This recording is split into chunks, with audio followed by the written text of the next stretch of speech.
First day here ឬដល់95%ហើយ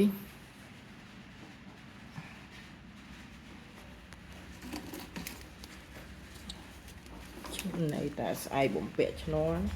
ហើយយើងសាឡបងនៅក្នុងការជីយ៉ា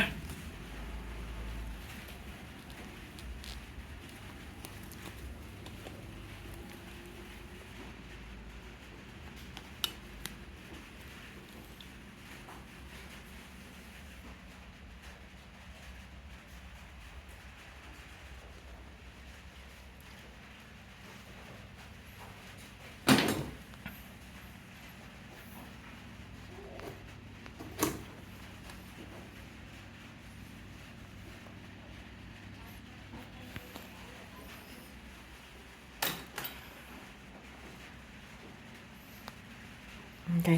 ចឹងវីដេអូមានតែប៉ុណ្្នឹងចាំពេលស្អែក